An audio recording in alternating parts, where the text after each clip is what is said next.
Well, hello, my friends, and welcome back to another episode of the Homebrew Happy Hour. This is the show where we supply the answers to your homebrewing questions and discuss all things related to craft beer. And if you, my friends, have a question you'd like us to discuss on a future episode, you could go to homebrewhappyhour.com, click on that submit a question link at the top of the page. You can email Joshua at homebrewhappyhour.com because it goes to the same darn place. Even better, why don't you call it in to 325-305-6107. You love hearing your voice, maybe. I know I love hearing my voice. That's what I'm accused of every week by dissenters of the show, Miss Lorena Evans, who I am joined by. Let me actually redo that because I do. I am your host, Joshua Stubing, and today I'm very excited because I am joined. Spoiler, you've already seen her. She's back on the screen now. She is the queen bee of brewersfriend.com. It is my favorite home brewer on the planet. I'm not just buttering you up because you're here. Yes, you are. I say that when you're not here. But I'm not well on air, just when you're not here. But anyways, Lorena Evans, my friend, how are you doing today? Good. Thank you, Josh. Thank you. I already Glad knew to you were be here. good because we've been small talking for half an hour off air about tons of things. And that's my fault. There's no one here to rein me in, but there's no one here to rein you in either. And so... No, he walked away. Yeah, he walked away. Yeah, and mine, I locked my office door, so she can't come in. A part of the thing I always say every week about the voicemails, which I actually have a voicemail question this week, but I always joke about how it validates this show and it makes it real. We're not going to go too thick into HomebrewCon because in theory, that episode already published, even though we're recording this one first. I'm going over to my pops later to record that episode, which will publish before this one. That's all convoluted. Either way, one thing, though, that I love the most about HomebrewCon is my pop getting to meet people who listen to the show. A lot of people would come up and be like, Joshua, high five and shake hands and talk. And I'd have to convince my dad I didn't pay these people to do it. Like, he was like, wait a second. There's not that many people. And I was like, no, for real, Pop. Yeah, it's cool. It's a good community.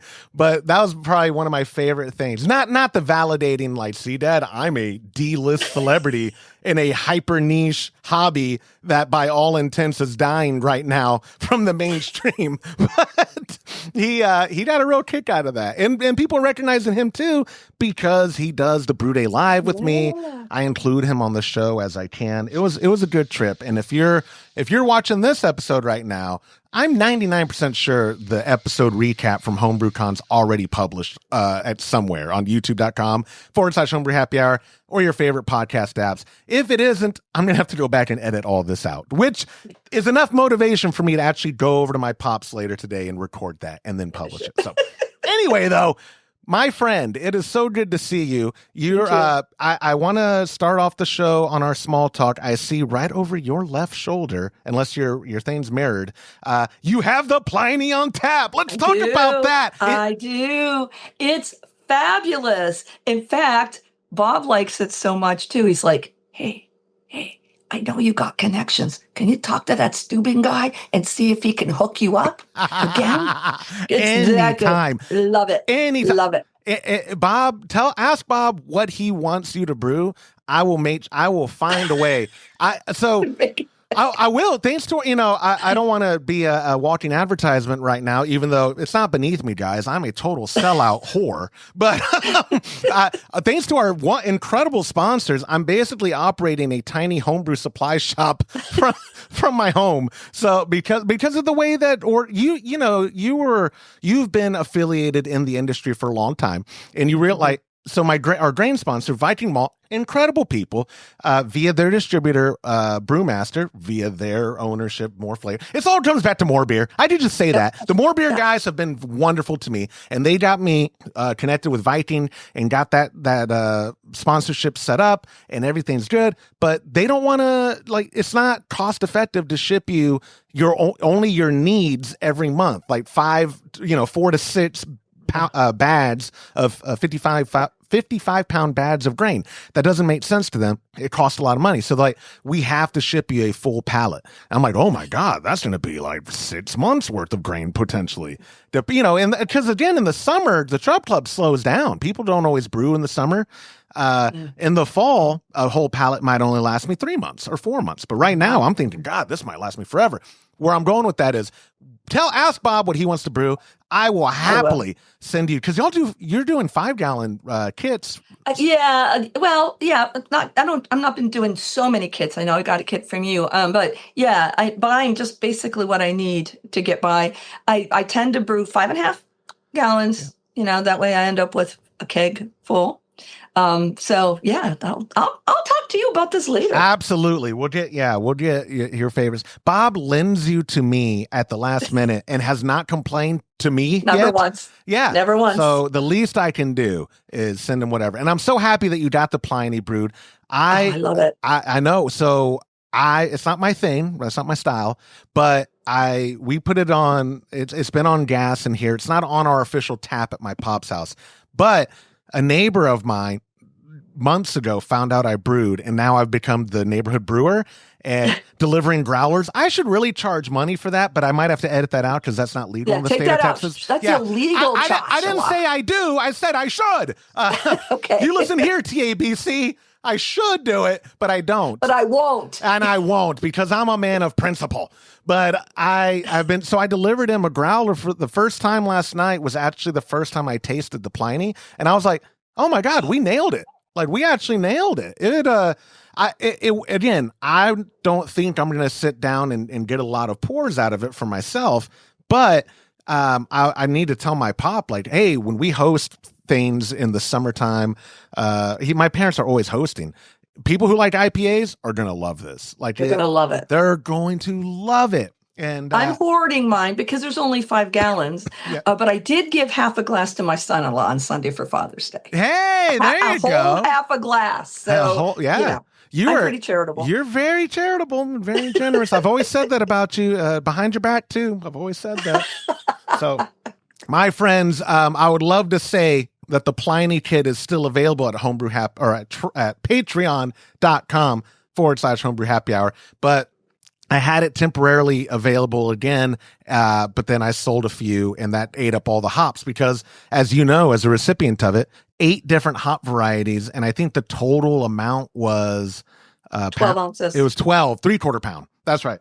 That's a lot of hops for a 5-gallon batch. A lot of hops. That's a lot of hops. A lot of hops. But I will say, you did the whole thing, all the hops. You used the floated on that keg or no? Yes. Even as careful, I've still racked to the keg when I dry hopped. There was so much hop debris in there. Yeah. The floated was the first thing I thought about even before I started sanitizing anything. So I got that going. And the first pour, perfectly clear. No trube at all. No hop debris. Yeah, you made a big incredible? Believer out of me. It really is incredible. And again, it's more incredible that I push it so much and I literally don't get paid to. Like I understand. People who know me, especially in my unemployed status, they would think like, Joshua, you should I love Tron so much and I love his inventions. The least I can do, I've checked, is send people to homebrewerlab.com and buy it. I think if it's on Amazon, you know what, guys? I'll actually put my Amazon link in the show descriptions. That way, I get like 3% if you end up buying it. Good. But it's so cheap. You need another one, so I will do that. Thank you. It's so cheap though. What is 3% of $28? But that covers coffee. Or no, that didn't even cover coffee these days. But anyways, I'm my blood pressure is rising. We're recording this in the morning. I got to chill out. My cortisol is already up from my coffee. Mine too. I did pour also sparkling water, but anyway, let me get through some other relevant small talk and then we'll get to this show properly. It's only been like 10 minutes. I've done way worse. Are you still paying premium prices for imported malt or settling for standard domestics to save a buck? You don't have to choose anymore. Let me tell you, friends, about Viking Malt. They are the world's largest producer of specialty malt using pristine, non-GMO Northern European barley. And because it's directly imported, you get pro-level, award-winning malt at standard domestic pricing. But here's where it gets really cool for homebrewers. Introducing their new Viking 3G Extra Pale Base Malt. It is genuinely innovative. It's a no-lots malt, meaning it's bred without the enzymes that cause beer to stale, so your kegs and bottles stay fresh way longer. Plus, it has 60% less of the stuff that causes DMS.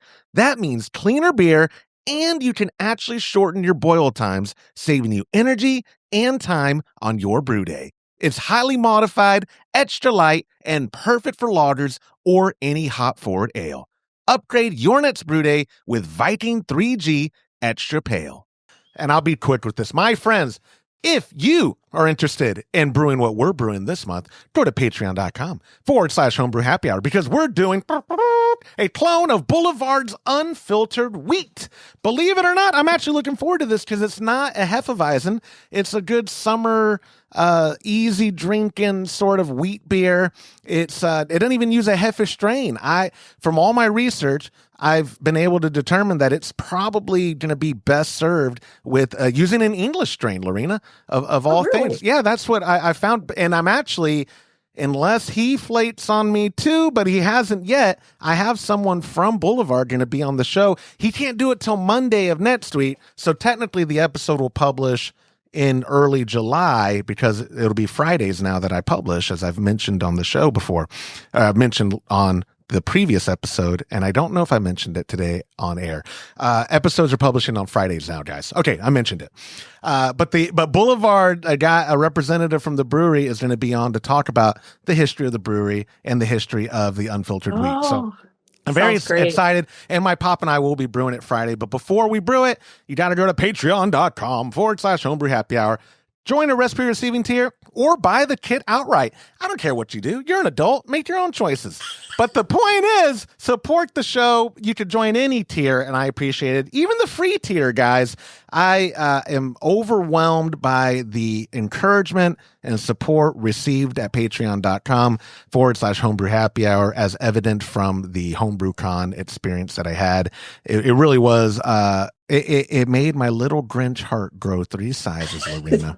It almost grew my hair back. I was so filled with... I don't believe you. I know, no. I do not believe that. No, and my favorite observations at Homebrew Con, the two were, wow, you are short. And... Yeah. And I think people don't realize this is me 24/7. Like, it's not a shtick. And they're like, we'd start small talking, and 2 minutes in, a guy would be like, you're really divulging a lot of information to me that you don't need to. I'm like, no, let me tell you the whole thing. Come on, man. We're friends now. Yeah. So when people, it reminds me of when my wife's friends meet me or find my social media, God forbid, and like her teacher peers or whatever, and they'll be like, well, what is he like at home? And she's like, that's what he's like at home. Like, that's not a shtick. There's no off switch. It's terrible. Yeah. Like, I think she's starting to support the nicotine habit because I calm down she's like, here, put 3 pieces in your mouth. Anyways, guys, like I said, patreon.com/homebrew happy hour. Thank you to our sponsors, Cellar Science, Viking Malt, Hops Direct, Monster Brewing Hardware, but none as important as brewersfriend.com, where you can go and use promo code happy hour and get 25% off. I actually run an ad for Brewers Friend every week, Lorena. I don't know if you've noticed. Well, thank you. I produced a very high quality ad. It took me forever. Really? No, not that high quality at all. No. But it is an ad. And my friends, if you want to watch my pop and I brew it, you could go to youtube.com/homebrew happy hour and watch us at 10 a.m. Central this Friday, which is, what is this Friday? It's like the 27th, I don't even know. That's how ill prepared I am. But come this Friday, youtube.com/homebrew happy hour. We'll be brewing this delicious Boulevard unfiltered wheat clone. All right, stop the clock. That was an extra 4-ish minutes. So, okay, I've done better. I've done worse. Not par for the course. Can't complain too much. If you're ready, Lorena, I'm going to get us into this episode. Before we get to the questions, believe it or not, it's time for listener feedback. I have some listener feedback, and it's a shameless plug for the Trub Club Patreon kits, but it is a nice thing. I've been told, mostly by my mother probably, I'm too self-deprecating, and I don't ever. I'm never pushing enough of the positive sides. Like if I talk about feedback about the club, it's always Dragonfly Lady and how awful.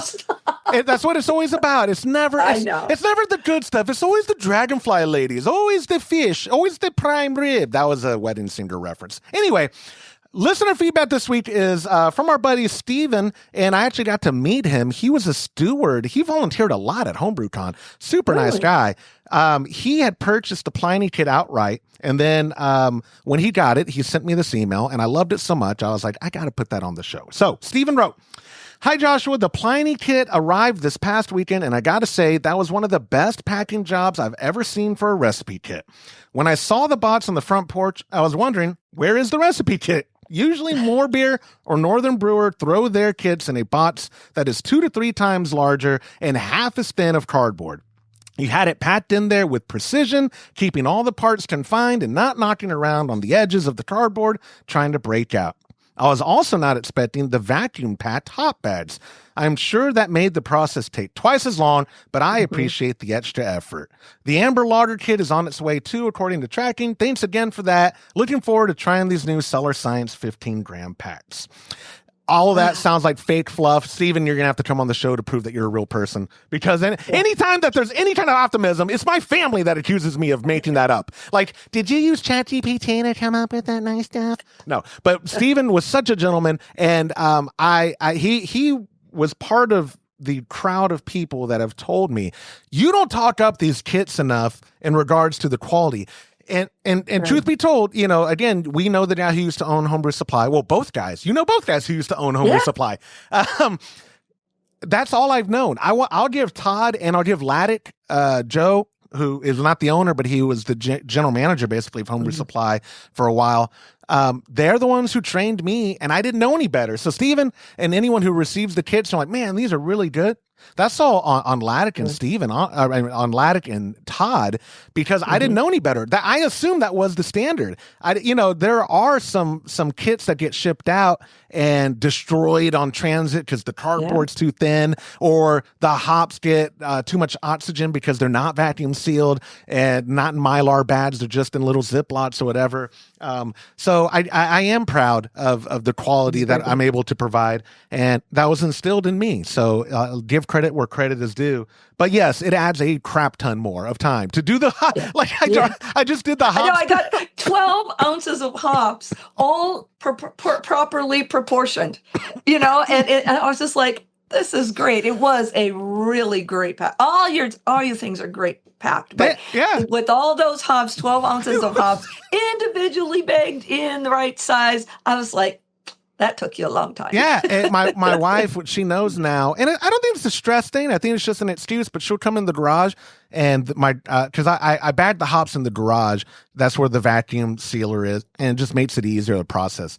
But the garage door is open, the music's blaring, and I have a cigar in my mouth. She goes, "Oh, are you bagging hops again?" Like, yeah, babe, it's garage day, so I'm out there like I'm in some child sweatshop in Vietnam, with the wife beater on, and I don't actually, what, can you call it wife beater these days, or do you just call it undershirts? I don't think we could call those shirts wife beaters anymore. Probably not, but I'm old. That's the only way I can think of it. That's why if you say undershirt, I don't even know what that is. That's what I was going to say. I get caught sometimes with the colloquialisms that I use, but it's like, that's a wife beater. That's what it is. I don't beat my wife unless I'm wearing my wife beater. Right. Anyways, all that I don't want to have to keep talking on things that I'm gonna have to edit out. So Steven, thank you so much for the feedback. My friends, you could call in feedback to 325-305-6107.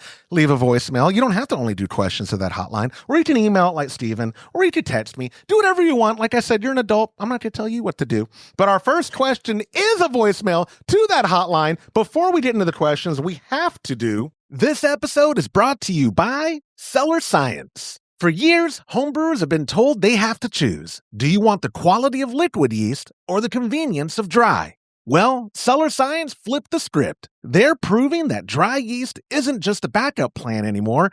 It's the upgrade. Cellar Science offers premium dry yeast that delivers higher cell counts than typical liquid pitches, meaning you get a stronger, healthier fermentation without the hassle. And the best part? You can direct pitch right into your wort, no starters, no waiting, just brewing. Whether you need their new West Coast strain for a classic American IPA or jungle for a massive fruity estery flavor, they've got your next batch covered. It's quality yeast that doesn't break the bank. Save time, save money, and brew better beer with Cellar Science. The gong of questions, that's a given. Like I said, our buddy Nate from Arizona called in and left a voicemail. Hey, good morning, Homebrew Happy Hour. And Josh, you're doing an awesome job holding down the YouTube channel. I think you are doing a great job, and Lorena's always a lovely wealth of knowledge on the show, too. So keep on doing your thing, man. Calling in about a question regarding hop extracts.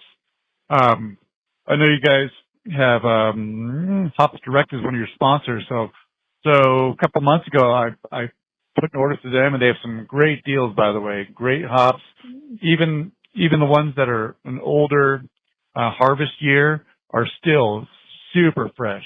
You know, compared to my experience of picking ones from the random homebrew store, those are always still usually pretty good too, but these are much more freshness, even on an older harvest year, let alone the new harvest too. So the hops are great, by the way, but I got some really good hops on a great deal, but also did some hop extracts, including their Belma variety, as well as a Cascade Willamette kind of earthy, blend too. So they seem like they're great, but they are super sticky, super resiny. So my question is, I use them for aroma hops and bittering hops in a batch, and it seemed like it turned out really good. But my question was how sticky they are. How would you guys recommend using those as a dry hopping agent? Because the idea is you get less vegetable matter if you dry hop with extract. So I'm all about trying them, and I really liked it. And just out of curiosity, I put it on the side of a glass, and I was sipping a lager or something a little bland to try to spice it up.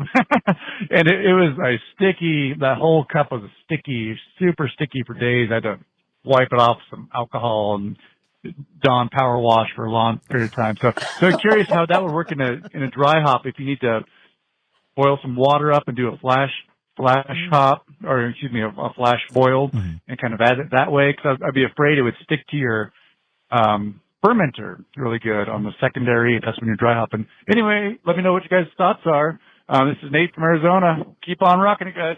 My man, Nate from Arizona. Who, when I started the voicemail hotline, Nate might have been one of the first 5 voicemails we got. He's submitted a bunch over the years. I always appreciate that guy. Him and Marty from Omaha. Marty, send me a voicemail, bro. Come on. I haven't heard from you in a while. Marty was big on Mountain Dew and Jack Daniels. So maybe don't send us a voicemail. But anyway, Nate's question. Well, we're not judging. Yeah, we're not judging. No, I'm judging. No.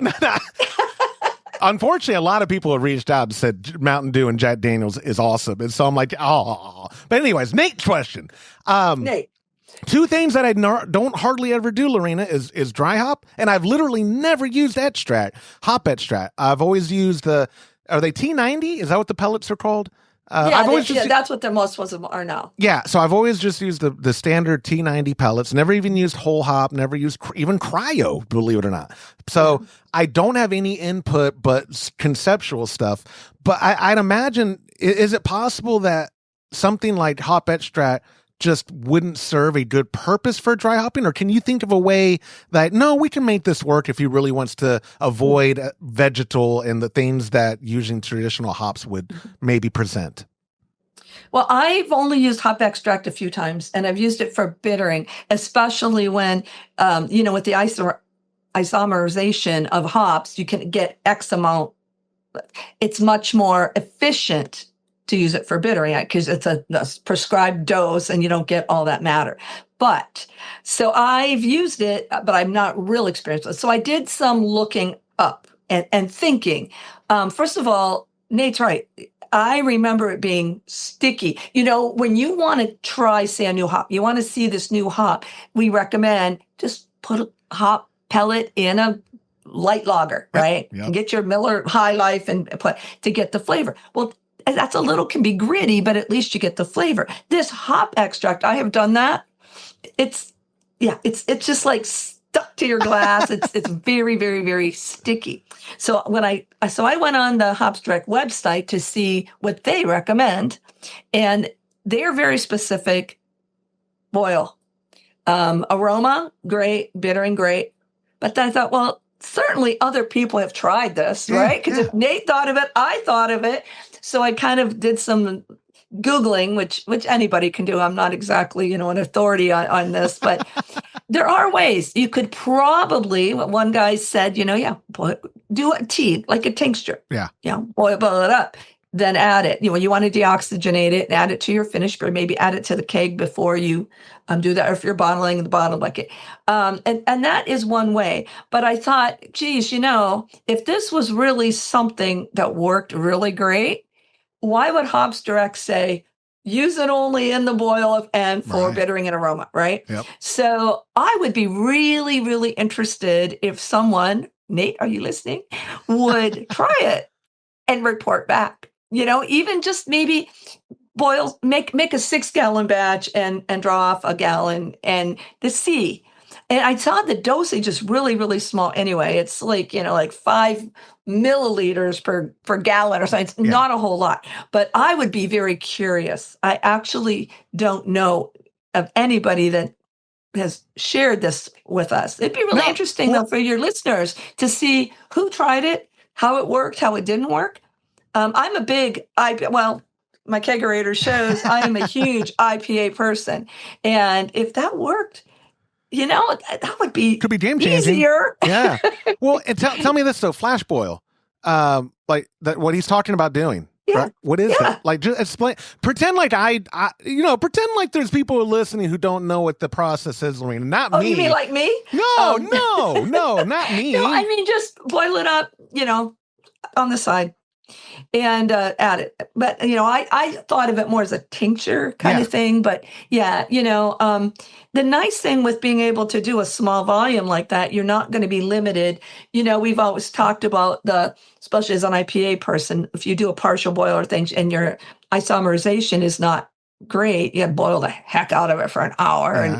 And but a little, that stuff, man, you just, it should, because you're boiling wort, right? Should dissolve. It should still be sticky, but it'll be loose, it won't be sticking to the roof of your mouth.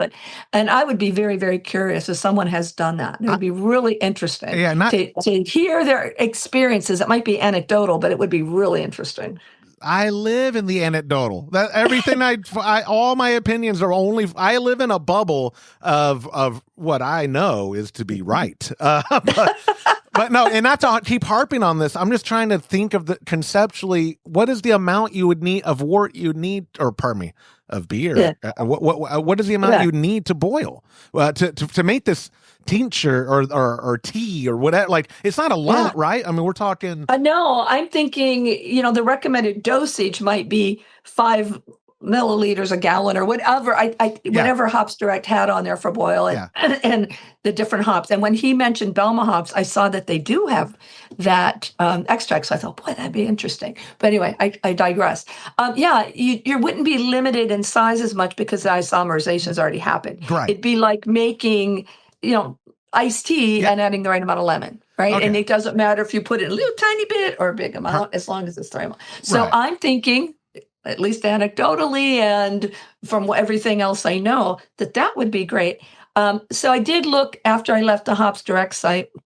I looked to see what other recommendations are, maybe other brands. And there are some other brands that say, you can use it in dry hopping, but there's really no specifics. So I would really love to hear somebody say, I did this and it was great, or I did this and not so well. Yeah. Not so well. Use the hops. Yeah. But in the past, when I first started brewing, back in the Stone Age when we used tools like that, it was whole hops or nothing. Leaf hops or nothing. Only people that are lazy use pellet hops, right? And then it went, nobody uses whole leaf hops right now. That's silly. a lot of vegetable matter. Then now it's like cryo hops or die. That's now hop extract, right? And so I'm loving all this progression over the last 25 years or so. And I think hop extract, if we can reduce the reason I needed to use a floated in my cake, well, how great. So I'm really curious as to hearing from your listeners who have done it. And I'm thinking too, do I need to try out extract? Yes. Okay. Well, I know. Yeah, I know you don't need it for Kölsch, but just pretend you brew other things. One thing Lorena told me when we before we started recording, she goes, your questions, it's a very Kölsch heavy episode. I was like, yeah, I know so what I like. Why do you need me? Because I don't know what I'm saying. So I'm on Hopstretch website. So sell it to me real quick. If I was in a homebrew supply shop and I could buy an ounce of middle fruit, right, for my batch, or no one just buys what they need. I'm buying half a pound of middle fruit because I'm going to be brewing a lot of Kölsch. Okay. But then there's also middle fruit extract. What is is it easier to store? Like I guess is it more potent and more efficient? I don't know all of the above, right? Okay. All of the above, because you're talking about a small thing and it keeps a really long time. So especially since Kölsch has no hops in it, basically, except that this much, it means you can use X amount and store it and not, of course, you're not going to get a lot of vegetable matter anyway in your Kölsch because, there's not that many hop additions. No. But say like you're going to make, though, a pale ale. Yeah. Lots of hops, not as much as my Pliny clone over here, of course, but lots of hops. That will allow you to keep a lot of the matter out of the kettle and still get a really nice, fresh hop flavor, especially bitterness and aroma. Okay. So, I think cost-wise, it's probably either the same or a little bit better with the extract when you consider the amounts. Yeah. No, I'm looking at it right now. I see an experiment here where you and your dad are going to brew 2 batches side by side or one after another and do it. I agree. And now, unfortunately, they don't have noble hops at all, so it's not to be a Kölsch. But, plenty of, they have a lot of the base covered for a pale, like a very straight pale, a very straightforward pale. Or American Amber. Or an American Amber. Amber would be great because the hops still shine, but it's not balanced. Intense hops. And then you'll be able to see, I like the amount of bitterness in this. Oh. It's not harsh. I'm gonna have to get with our hop. I can't even. I was about to say Hopstretch is my favorite. All of our sponsors are actually incredible, but I will. When I was pitching the Pliny kit to Hopstretch, shout out Matt Crane. I don't know if he wants to be shouted out on this podcast. That dude's the man. The Pewterball family too. I've been blessed with unrealistic sponsors where I ask and they provide without asking me back. And so like one day some sponsor will be like, "No, you idiot," and I'll be like, "No, but y'all always say yes. That's what sponsors do." When I pitched the Pliny to him and showed him the amounts and told him we're probably going to sell 50 plus kits of these. And so that's going to be like, think of the poundage I had to receive, the amount of pounds of hops they had to ship me. And he didn't bat an eye. He goes, "Oh my God, that's a great idea. That sounds awesome." Like so supportive. So I'm going to have to hit him up now and be like, "Hey man, can you in the next hop shipment throw in?" And I loved Belma. Todd actually did a pale ale using just Belma that we did for HomebrewCon San Diego, and we took it with us. We actually did 3 different batches. HomebrewCon San Diego before was that 2023, and then they didn't have 124, then didn't have 125, and then had it again this year, or was it 2024? Whatever the last HomebrewCon was, that wasn't GABF because that one does not count. But no, we don't count now. Yeah, but we took 3 different. We took an extract Belma Pale Ale. And we did an all grain Belma, and then I forget what the third one was. If it was steeping grain. By the way, it was an experiment to see if people could tell which one was which, and most people could not. Like he did such a good job of doing it. But what stood out to me was, oh my God, that Belma is a fantastic hop for this style. So maybe I'll ask him if he can throw in It looks like they have they send them out in syringes. That's funny.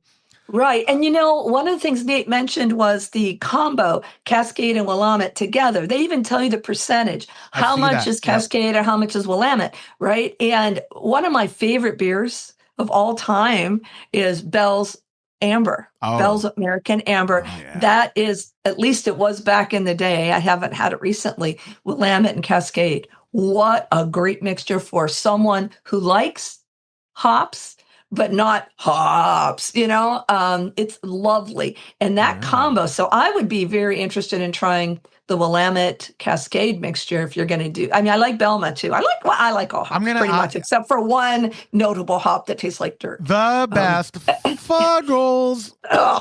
She says F Fuggles. Yes. And it's me, but I can pick it out. I've seen it. But anyway, I've seen you totally pick it out. digress. Do you not remember when we were trying ESBs in Minneapolis or it was Baltimore? I forget which one we were. No, it was Minneapolis that time. Yeah, that's where also you're the one who taught me about the breaking the seal. The old. You don't have to share that with everyone. Okay, I'll leave it there. All I'll say is we were hanging out. Me, Lorena, Todd. I think James was with us, and I was like, and it was early in the night. And I was like, oh, I gotta pee, and that's when I learned about the theory of don't break the seal. And sure enough, I did, and I had to piss every 20 minutes after that. I was like, what? Oh my god, this is a real thing. It is. But I remember we were trying ESBs at a booth. It was a bunch of ESBs, and the first one, you immediately go, this has Fuggles. Like, you were so pissed. You were so pissed. That's a dirty trick. Get it dirt. Oh, never mind. Yeah, no, that's a pun. But yeah, I've not seen someone with so much disdain for a hop. Fuggles is to you what Dragonfly Lady is to me. Like, it's just, right. I can't stop thinking about how much it bothers me. Why would somebody drink dirt on purpose? I like and you can call it earthy, okay, earthy, but that is a synonym for dirt. I like Fuggles. I prefer Golding hops in my I love Goldings. Yeah. Goldings are great. I even actually had a substitute from, instead of East Kent, it was some like Eastern European sounding. I forget the name of it. Starts with an S. I always call it. Oh, the Slovenian. It's the Slovenian. Yeah. But I feel like there's a little bit more consonants in the word. It's not just Slovenian, but it's like something. But it is, I think, from Slovenia. And but I was like, oh, well, that's actually fantastic. I couldn't tell the difference between that and East Kent. Like Syrian Goldings. That's what it was. You're right. I'm making it's not actually that hard of a word. I'm just an idiot. But they again, let's save that thought for another time. And also people who stick around on the show. No, they already know.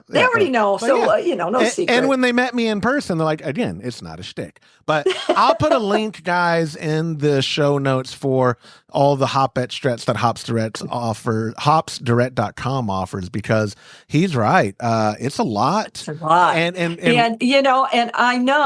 I know that some of your listeners have used it for dry hopping. So I'd really love to hear that, because that would really be helpful for those of us who don't have the guts to spoil a batch.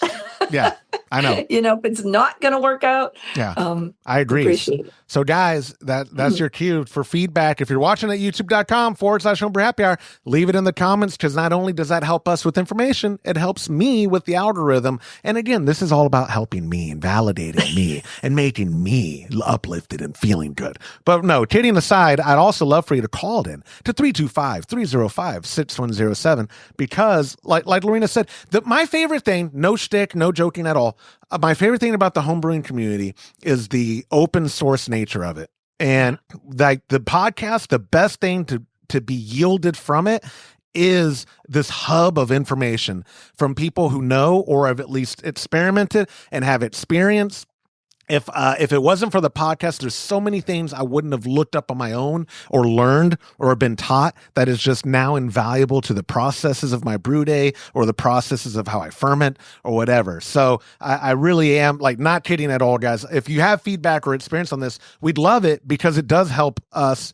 But more importantly, it helps the overall community. We live in the best time ever as a home brewer with technology. And yeah, you know, I do know that some home brewers are going to like Gemini or ChatGPT, but real people, nothing beats, even if it's anecdotal, the experience of sharing information from human to human.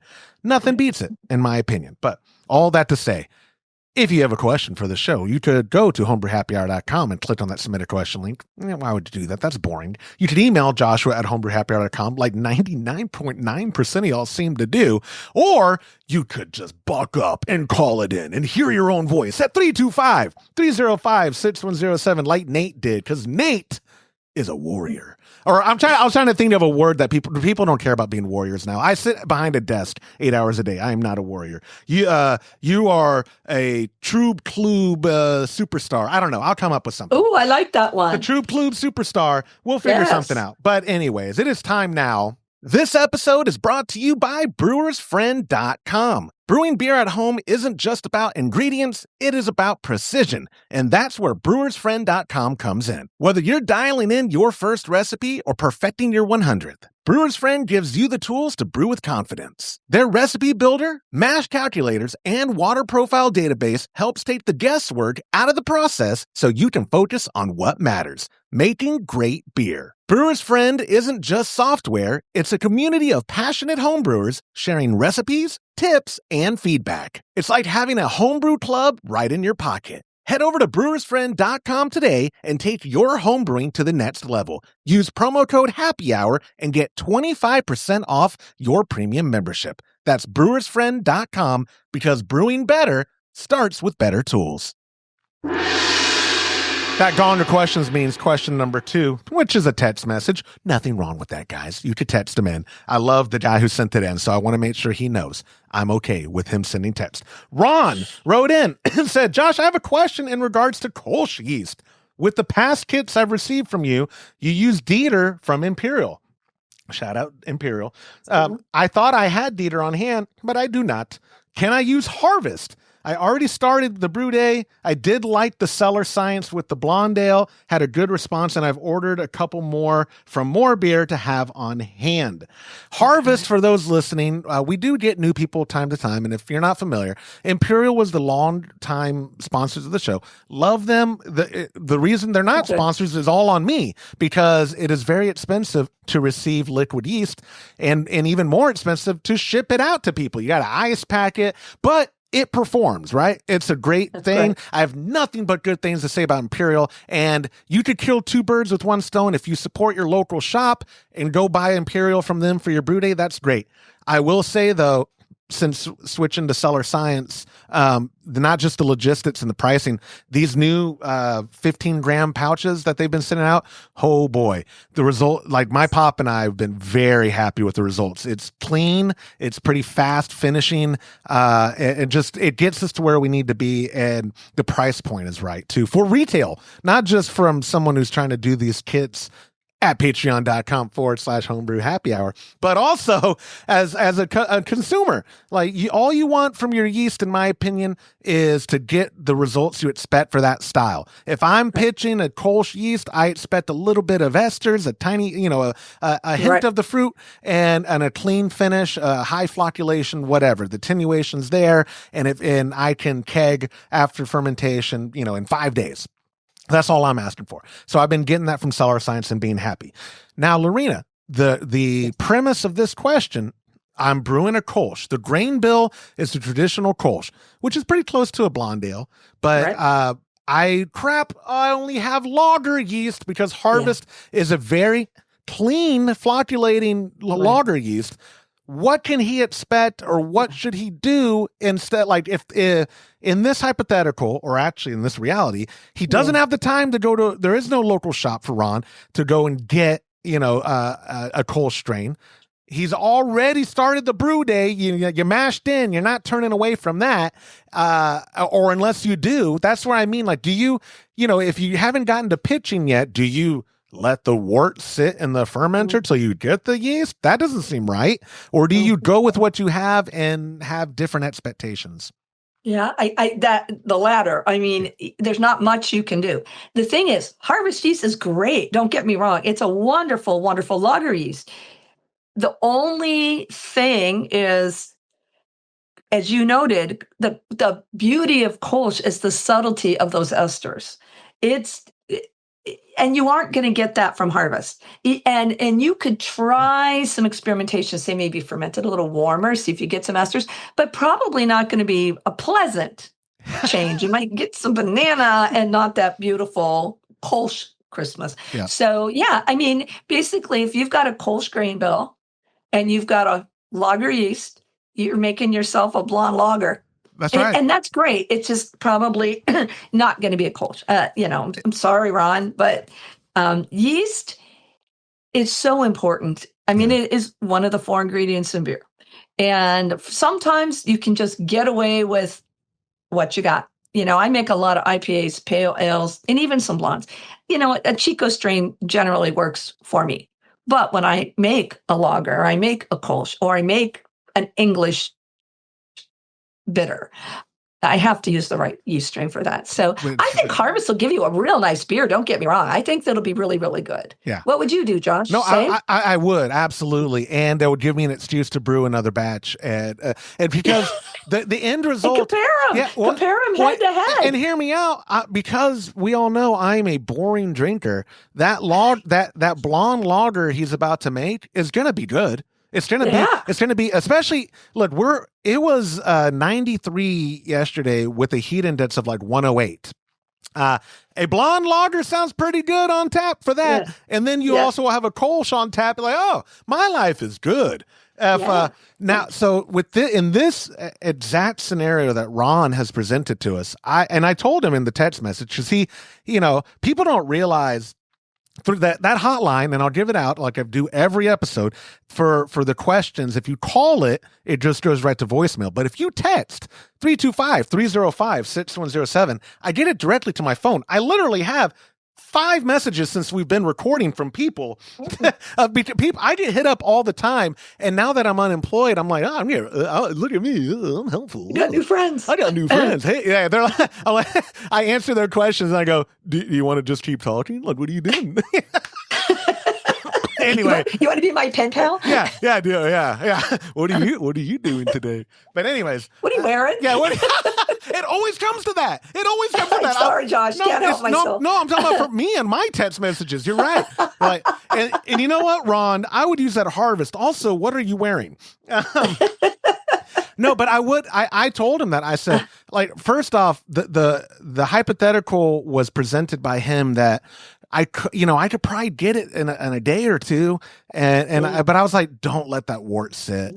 That's danger zone for bacteria.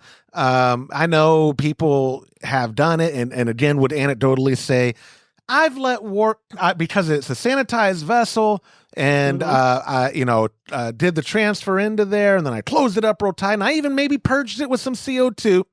And got, there cannot be an environment that buds exist in. I still don't feel comfortable letting my wort sit at room temp for as long as I do. You know what I mean? Like before pitching, I don't like that. I just don't like that. It doesn't seem right. I'm sure, and people might comment, I'm sure the Brewlosophy guys have done this experiment before, because that seems like right up their alley. So I'll have to look into that. And they may go, I love, Martin Keene, who does the Brewlosophy show now, not the podcast, but the YouTube channel. He gave a talk and about the experiments they do, and they had live experiments at HomebrewCon. But one of the things I always get a kick out of, a lot of the experiments, for better or for worse, the result is, you couldn't tell. Yeah, doesn't make a difference. And like some of the old time people, like old dogs, no new tricks, were like, that's not right. That's not right. And we all know better. and one of them was actually doing a lager and fermenting it at room temp without pressure and room temp with pressure, And his result, and again, this is all whoever he's testing, and the sample group isn't like necessarily super large, but it's enough to make an experiment out of.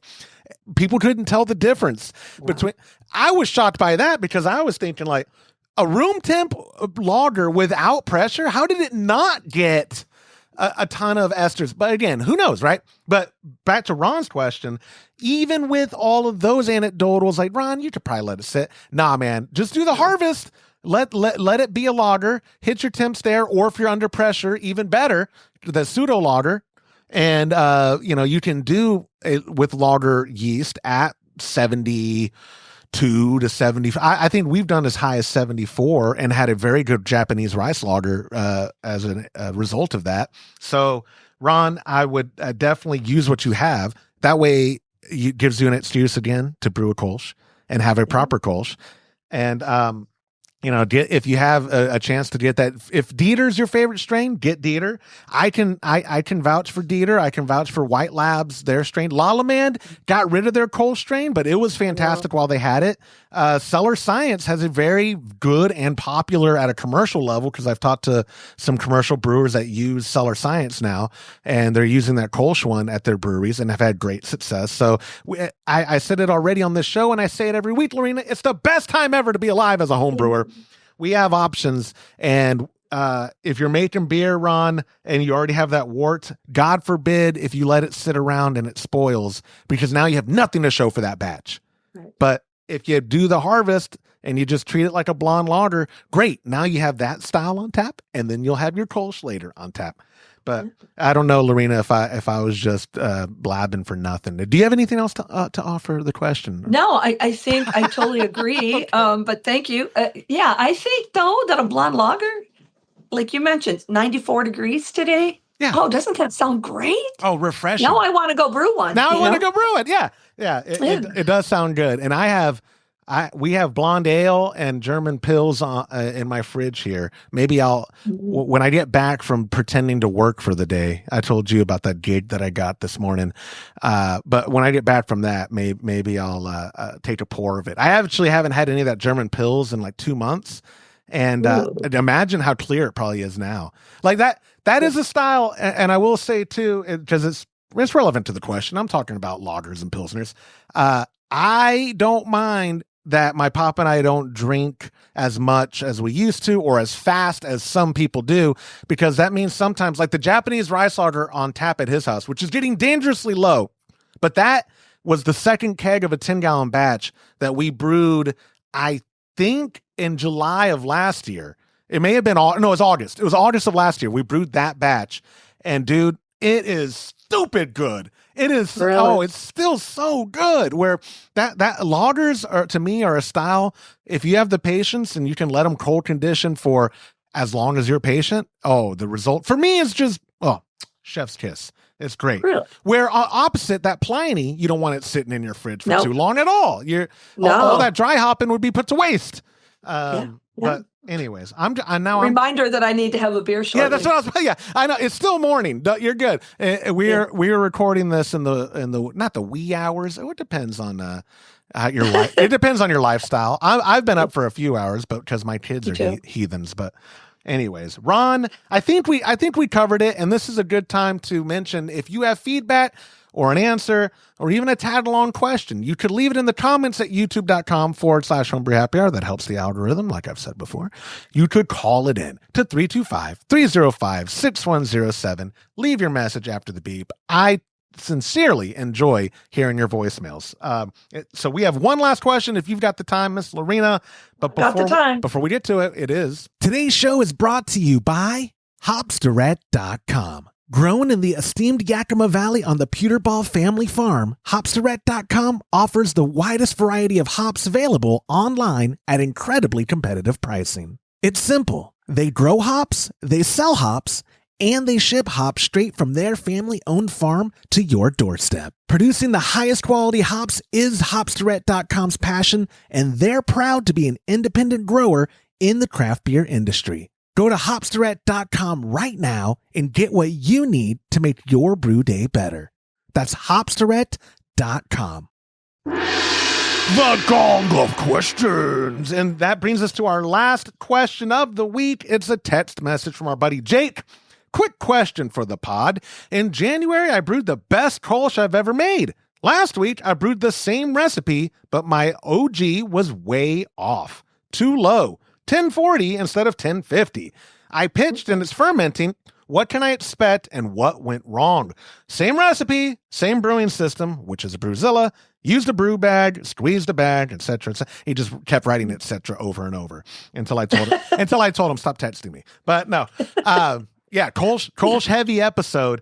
But the underlying foundation is not unique to a style. I know the goal of a lot of homebrewers, Lorena, is perfecting a style or a recipe for the sake of consistently brewing that every time. And it can be a huge headache when you go through it's the same bill, it's the same equipment, same processes, seemingly, but a different result.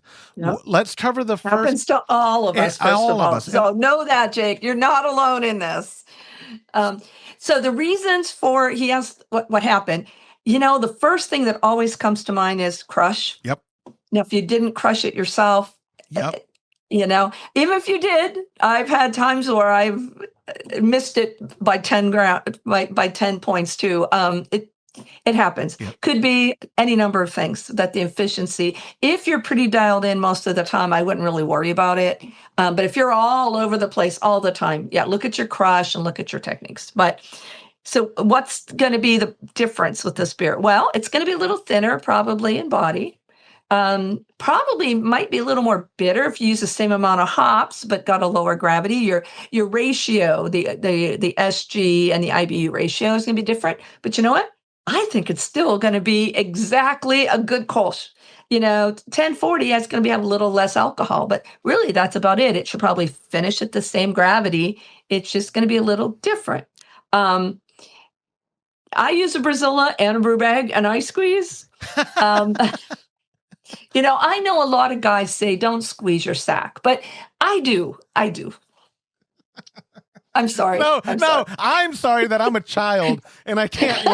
I'm sorry. I could not hold that in. I am sorry. Okay, that's okay. That was for you, Dragonfly lady. Come back in my iTunes comments and say, it's male locker room talk. That was Lorena Evans who said that. It was not me. But I kidding aside, that was like the 18th time I've mentioned Dragonfly Lady. I can't stop thinking about her. Get her out of your head. She's living rent free in your head. And I picture an actual woman with Dragonfly, like an awful picture from the Book of Revelation. Hey, the apocalypse is here. How does he get sponsors? Anyway, if you're, like you said, I cannot think of any other thing but the crush. And I asked Jake, he uses his shop to his homebrew supply shop. They crush the grain for him. Oh, yeah. What I'd suggested to him was making sure that they have it calibrated, using, only because I'm not to do a cop-out answer, but usually in my anecdotal experience, because again, that's where I live, is in the anecdote, I can't imagine it being anything other than that, unless, if he was doing it stovetop or in a cooler, I might go, oh yeah, it's because your temperatures were off. You didn't have, you didn't have enough stirring space in your bag, and you didn't use the right amount of water volume. Exactly, but in this case, I mean, it's got to be crushed. Yeah, when you're using the Brewzilla too, it's this high in the, it's.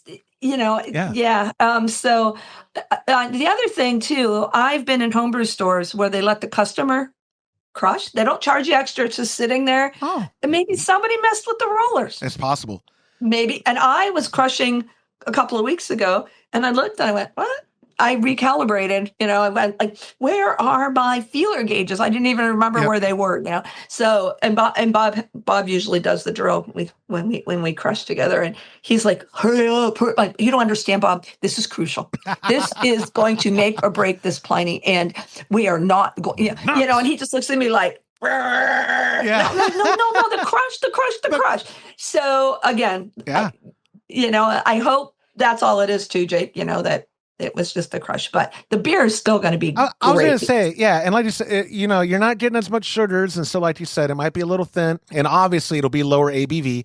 In this style, those are things I don't mind as much. In a Kölsch. The bitterness, though, it might be a little more bitter because you still have the same amount of hops in a lower gravity. But you know what? That can age a little bit too. That bitterness will get milder too. Or you can change it now and call it a Pilsner. Yeah, that's right. Yeah, today's episode is just brewing what you want and calling it what you want. So you have a Kölsch Pilsner, maybe. Yeah. It's still going to be great. So hopefully, he said he brewed that last week, and he wrote to you a bit ago. Yes. So maybe the beer's done, and he can give us a report. I do need to. Yeah, I will try to follow up with them. We'll try. I will do it. I'm committing. Jake, I'm texting Jake right now. You're gonna text him right now, Jake. Because hold on. I can't do two things at once. Jake, what are you wearing? Okay, I texted him. Your turn. I'm sorry. I thought I saw a squirrel. No, I'm thinking that's the worst that can happen. It's going to be slightly more bitter. Yeah, right. That's it. But it's going to be a great beer. It's going to be crisp and refreshing. It's going to be a lawnmower beer. And now I want to brew a low OG Kölsch. Yeah. I got more on my list the more I talk to you. You and Bob, send me what you want. Okay, yeah, but you're getting it.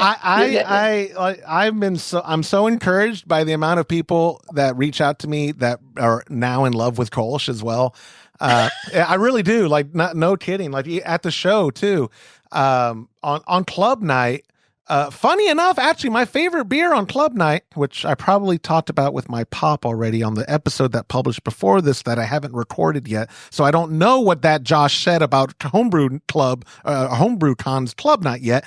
But I'm assuming I mentioned this alt beer, the best beer on the show floor. Really? If I can remember which club was the Australia theme, and I think they called their alt beer like the Farfennugan or something. I don't remember. The best beer on the floor that entire night. But there's a lot of good Kölsch, a lot of phenomenal Kölsch, and most booths had a Kölsch. And they knew you were coming. Well, some of the club members that are also members of the Shrub Club, or they just listen to the show if they're not a member at Patreon, they've told me like, man, 4 or 5 years ago, we got really into Kölsch because of your recommendation, and I'm hooked now. And I'm like, well, hooked as in like in a healthy way or like alcoholism? I just want to I want to be responsible for one, but not the other. So I don't want credit for both. But no, like tons of good Kölsch. And you remember club nights, tons of good beer, tons of bad beer. It's club night. One my favorite ever beer, and you probably remember this. I think this was one of the ones in Minneapolis. He had balls in his beer. Yes, I do remember. He had the boba ball, but it was. His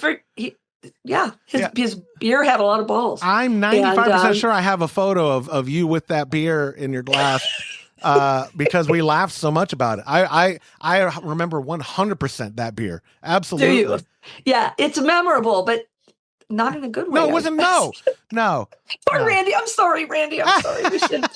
Probably he doesn't listen to your show. And anyways. You shouldn't have named his name. What are you doing? No, I'm kidding. I'm not. Well, at least I didn't mention his wife Jenny, who was helping. At least, and that they live at 1404 Flair. No, in Chicago. His mother's maiden name, his social security. And by the way, his daughter Ellie graduated from high school this year. Yeah, but it's a good thing he's anonymous. But it's a good thing he's kept his anonymity. That's right. Oh gosh, I'm sorry, Randy. No, yeah, he's fine. Wrapping up Jake's question. Jake, oh yeah, sorry, Jake. No. We covered it. I just want to put tie the bow on it. That I think we're both on the same page, and not just to be optimistic so that he doesn't feel bad. It's gonna be a good beer, dude. Yeah, and like Lorena said, if it's too bitter, give it time. Let it cold condition. It'll mellow out. It won't take that long. And if anything, that'll just. Kölsch is another one of those. It's a hybrid ale, so it makes sense. Like how. I think time with cold conditioning only makes my lagers better.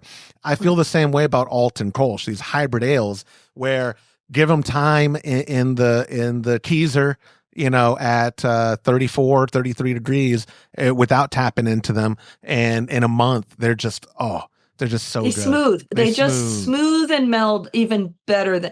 They're good right up front. Of course. After some time, wow. Yeah, I know. And especially, we keep reiterating the summer heat or whatever. It's so refreshing to have a crispy Kölsch. Go mow the lawn or watch my kids mow the lawn. That's the reason I had kids, for them to do manual labor. But it makes me sweat watching them from my air-conditioned office. You need a beer. I need a beer. Oh, I need a beer. So anyways, Jay, thank you so much for submitting that question. The final reminder, guys, you could always email Joshua at Homebrew Happy Hour. You could text the hotline or call it in, like our buddy Nate did earlier, to 325-305-6107. However you submit your questions or feedback, I just appreciate the engagement and for you being a part of the community. And I do mean that. And even if it's a comment on our videos at youtube.com/Homebrew Happy Hour, I sincerely, the Homebrew Con filled me with so much encouragement from the amount of people that came up and were like, thank you for keeping it going. Thank you for the information. Thank you for the kit, the premium kits every month if they're in that tier. It was just, like I said, I can't take things serious, Lorena, at all. And I refuse to, even on this episode. But for a half a second at Homebrew Con, each interaction, I was like, this is so cool. This is the coolest thing in the world. But anyways, I'm done. That's as real as I'll get this episode. That's all I have for you. You know how much I sincerely appreciate your time. And no kidding, get with Bob and let me know what y'all want to brew next. I would love for that. I will be texting that you. tap board behind you would make me feel so happy if we could fill it up. Get that thing. Me too. Yeah. So I appreciate you, my friend, and I obviously will talk soon.